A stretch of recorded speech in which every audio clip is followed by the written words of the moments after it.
आप उत्तर भारतीयों से माफी मांगे, उत्तर भारतीयों से माफी मांगे कि आप जो उत्तर भारतीयों के साथ में गलत करते हैं, तब आपको उत्तर भारत में जो हमारा राम मंदिर है अयोध्या में आपको आने दिया नहीं हुई आने की। महाराष्ट्र से बाहर निकले नहीं आज तक। माननीय नेताजी ने कह दिया कि आपको आना नहीं है, और टीवी चैनल पर उन्होंने कहा था कि अगर उनकी औकात हो तो यहाँ चले आए। और मैं वो एक टीवी चैनल में देख रहा था, एक मैडम कोई थी, बुलाओ बुलाओ बुलाओ बुलाओ, और उनकी औकात नहीं थी यहाँ आने की। माननीय नेता ब्रिजभूषण शरण सिंह यूपी टाइगर है। आपके अंदर इतनी क्षमता है, इतनी ताकत है, तो आप अमिताभ बच्चन को बंद कर दीजिए, हटा दीजिए वहाँ से। आप जो सलमान खान को हटा दीजिए, आप जो और भी सारे जो बॉलीवुड, हाँ, सैफ अली खान को हटा दीजिए। लेकिन आपकी हिम्मत नहीं है। आप एक निर्दोष हिंदू जो कि अपने अपने बच्चों के पेट पालने के लिए वहाँ गया है, आप उस पर गुंडे करके क्या दिखाना चाहते हो? क्या अपना आप राजनीति चमकाना चाहते हो? आप देख रहे हैं द राइजिंग भारत। इस समय भाषावाद पे बहुत ज्यादा चर्चाएं चल रही हैं। आपने देखा होगा कि महाराष्ट्र ने पिछले कुछ दिनों से किस तरीके से उत्तर भारतीय लोगों को पीटा जा रहा है अगर उनको मराठी नहीं आ रही है। अब क्या भारत देश में भाषाओं के नाम पर लोगों को पीटा जाएगा?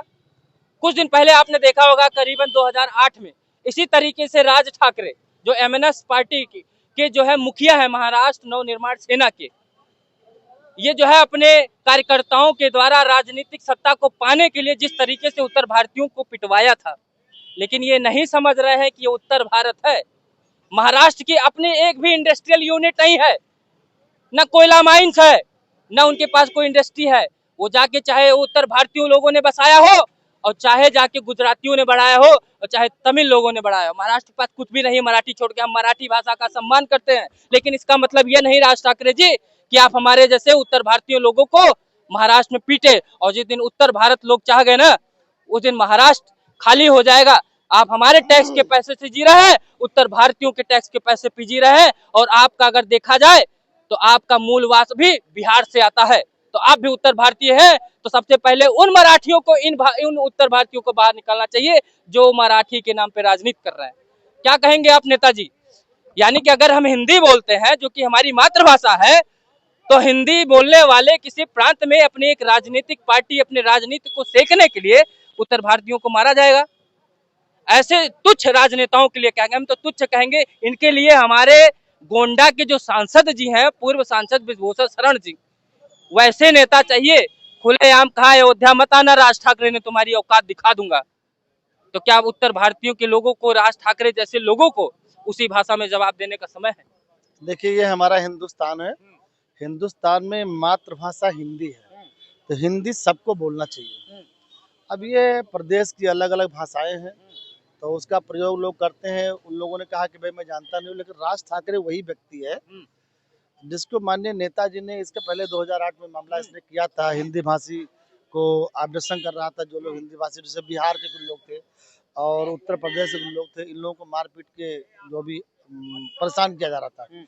इस पे माननीय हमारे यूपी टाइगर माननीय श्री ब्रिजभूषण शरण सिंह, जो उस समय सांसद थे, उन्होंने इसके ऊपर उंगली उठाई कि आप उत्तर भारतीयों से माफी मांगे, उत्तर भारतीयों से माफी मांगे कि आप जो उत्तर भारतीयों के साथ में गलत करते हैं, तब आपको उत्तर भारत में जो हमारा राम मंदिर है अयोध्या में आपको आने दिया नहीं हुई आने की।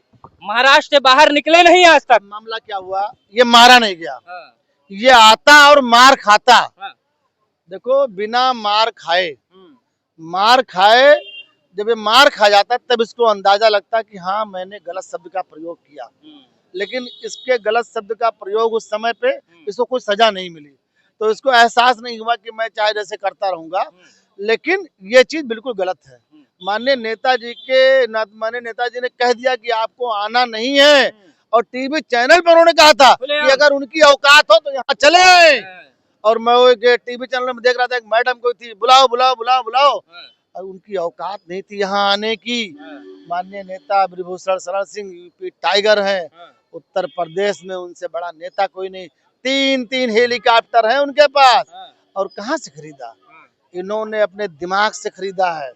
और इनके पास में करीब 100+ कॉलेज हैं, 100+ इनके पास कॉलेज है, तो हेलीकॉप्टर और जितना 3 हेलीकॉप्टर, तीन 2 नहीं हेलीकॉप्टर। 3 हेलीकॉप्टर है नेताजी के पास में।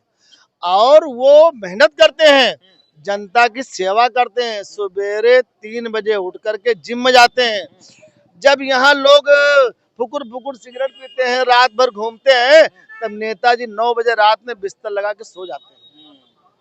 उनका एक सिस्टम है, और बहुत ही ईमानदार व्यक्ति हैं, हर किसी की मदद करते हैं। प्रभुभूषण सिंह, उन्होंने जब इसका ऑब्जेक्शन कर दिया राज ठाकरे का, तो जान लीजिए पूरे प्रदेश ने कर दिया। उन्हें महाराष्ट्र के लोगों को कोरोना के समय में समझ में आ गया था।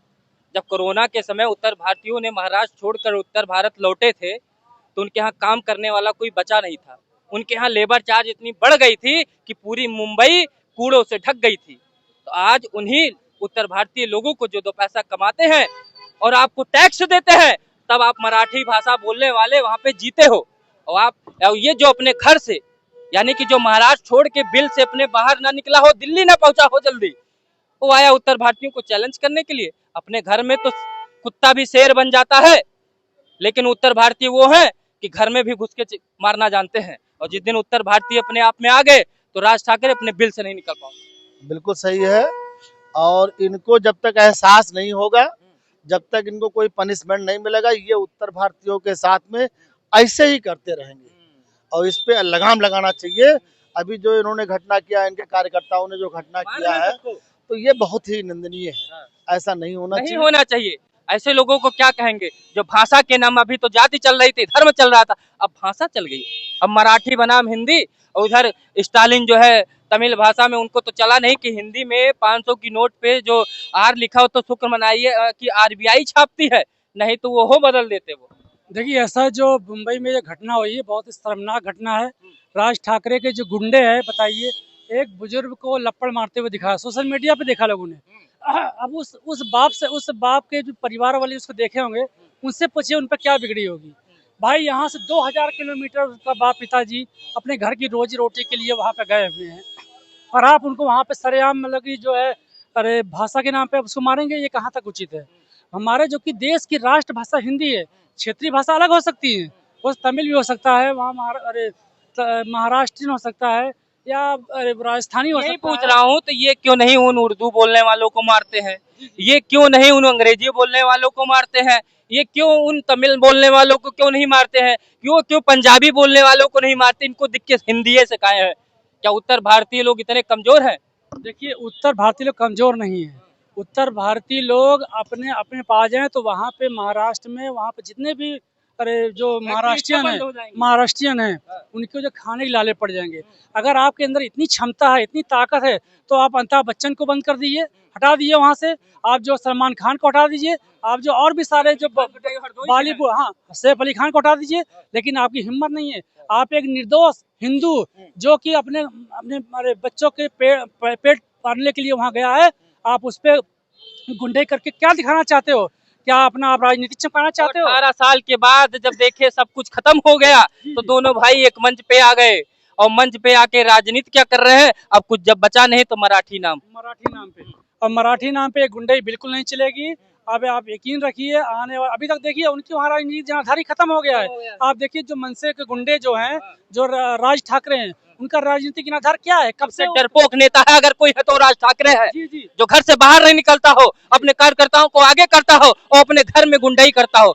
अरे कभी उत्तर भारत के लखनऊ में तो आके दिखाओ, कुछ नहीं, गोंडा चले जाओ, दोनों टांग वापस नहीं जाएगी। कल न्यूज पे मैं देख रहा था कि कुछ जो वहाँ पे, जो यहाँ के लोग वहाँ पे हैं, वो जो है मराठी सीख रहे हैं। देखिए, उसके अंदर कितना डर है। डर क्यों है? क्योंकि वो अपने बच्चों के जो है रोजगार, अपने बच्चों को आगे बढ़ाने के लिए वो वहाँ तपस्या कर रहे हैं। मतलब कि वहाँ जो है कुछ न कुछ अपना कार्यक्रम कर रहे हैं, जिससे कि उनका परिवार सही रूप चल जाए। आप उनको मार रहे हैं। आप कहाँ तक जो है ये अच्छा काम कर रहे हैं? मैं इसका घोर विरोध करता हूँ। और जितने भी उत्तर प्रदेश या जितने भी हिंदी चाहने वाले हैं, उनको जो है उनको विरोध कर रहे हैं। तो दर्शकों, आपने देखा होगा कि किस तरीके से उत्तर भारतीयों को मुंबई हो या महाराष्ट्र में कहीं ना कहीं उनको प्रताड़ित किया जा रहा है, भाषा के नाम पे मारा जा रहा है। लेकिन इन राजनीतिक पार्टियों को ये नहीं समझ में है कि पूरी महाराष्ट्र उत्तर भारतीयों से भरी हुई है। आपको जो टैक्स मिलता है वो उत्तर भारतीय लोग देते हैं, जो आपको पूरा सुविधाएं, फैक्ट्रियां हैं, उत्तर भारतीयों की है। बस आप रोटी तोड़ रहे हो उत्तर भारतीयों के टैक्स पे, बाकी और कुछ नहीं है। अपने घर से बाहर निकलिए तो समझ में आएगा कि भारत क्या चीज है। भारत विविधता में अनेकता वाला देश है, लेकिन भाषा के नाम पे आप मत शर्माइए। मराठी भाषा का हम सम्मान करते हैं, लेकिन उसी के साथ आप हिंदी भाषा, और हिंदी भाषा कोई क्षेत्रीय भाषा नहीं है। हिंदी भाषा भारत की राज्य भाषा यानी कि मातृभाषा है। पूरे भारत में हिंदी बोली जाती है और मराठी आपको चंद जगह पे बोली जाती है। इसलिए क्षेत्रीय वादा और मराठी भाषा के नाम पे हिंसा मत करिए। दर्शकों, इसी के साथ इस वीडियो को समाप्त करते हैं। राइजिंग भारत को सब्सक्राइब करिए। नमस्कार।